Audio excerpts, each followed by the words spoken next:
I've seen that video and it's like, I'm over here. So that's way too close. For real?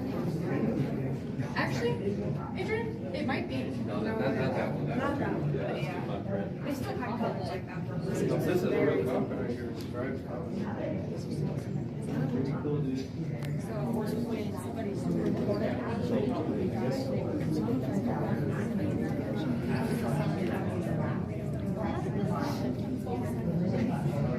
Oh yeah, those oils. or like in the section, like, what does this mean?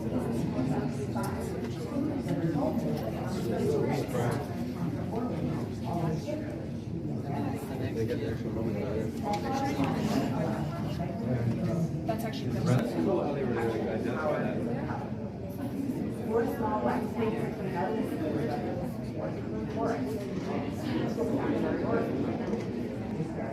It's like way all the stuff they can rot. These research studies allow the museum to provide They used to have. Oh yeah, there he is. We now recognize the differences between them when common identification practices at the time about 500 years apart. Medical imaging training, X-ray correction, hypertrophy analysis, and hardening, including breakthroughs in genetic. All of them allow us We're working science. Well, because they thought, like you had to. This is to the afterlife, the vessel to the afterlife. So everything that like they were involved with or gonna entombed with. See, that's kind of rare. Organs were not A removed. lot of times they got you. I feel like.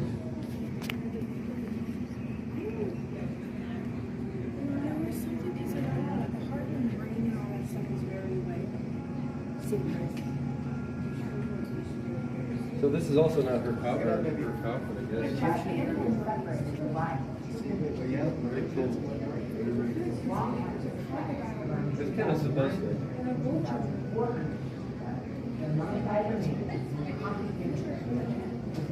I do remember dogs. I've heard of dogs. The Egyptians really. Oh my gosh. Words for life. No, she'll always be known. Be right there, there's.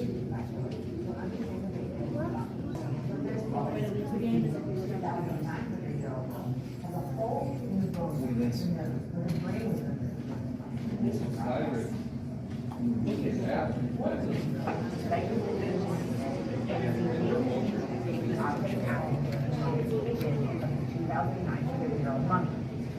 Markings on the metal foil that covers the incision where organs were removed and placed were clearly identified as the high force, symbol of protection, power, and strength. Four small wax signals metal pieces represent the force of the forest and the diet. We also use X-ray fluorescence to identify the position and drill small holes in the wood. Comparing radio presentation before the confirmed that neither of them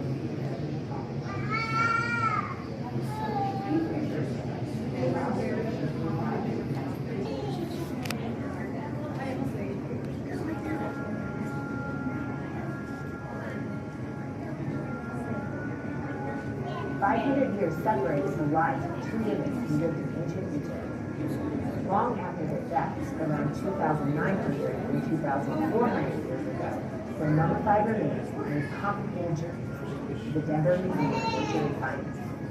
We knew very little about them when they arrived. Technology allows us to learn about the two women, to look inside their minds without disturbing the wrappings. Medical imaging has revealed that both mummies, although quite different, are excellent examples of mummification practices common when they die. Hi, I'm Dr. Michelle Cruz, Curator of Archaeology at the Denver Museum of Ancient Science. We partnered with Children's Hospital Colorado and National Jewish Health to look inside the two mummies.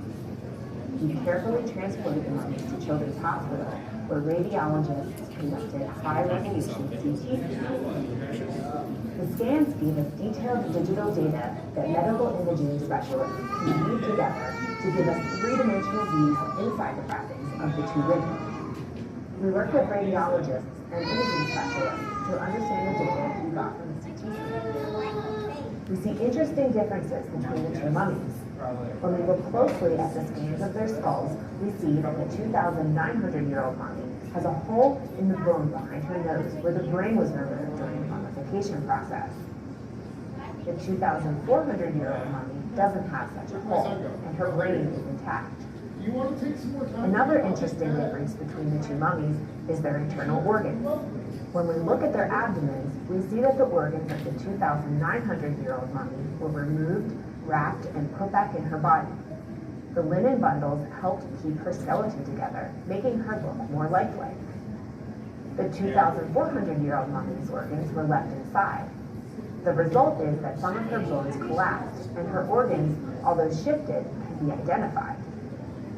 Specialized software allowed us to segment the imaging data and see amazing detail in objects added during the mummification of the 2,900-year-old mummy.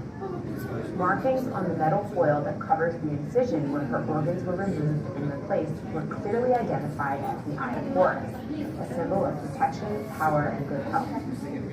4 small wax figures with metal pieces represent the 4 sons of Horus. Each looks after an organ bundle. In addition to the CT scan, we took samples of one of the mummy's eyelashes and did isotope analysis. From that, we found that her diet was typical at the time. We also used X-ray fluorescence to analyze the pigments on the mummy's coffin and drilled small holes for samples to date the wood. Comparing radiocarbon dates from the wood and the linens, we confirmed that neither woman was buried in the coffin she's in now. These research studies have allowed the museum to revise and expand previous conclusions about the 2 women who lived long ago in Egypt.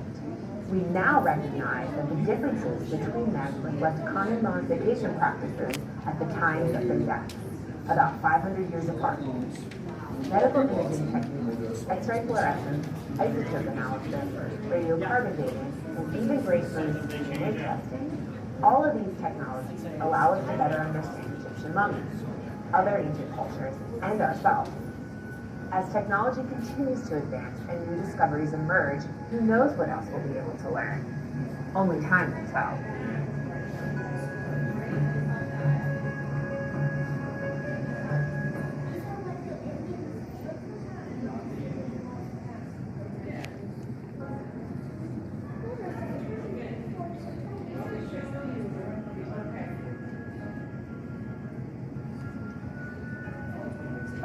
Years separated the lives of 2 women who lived in ancient Egypt. Long after their deaths, around 2000.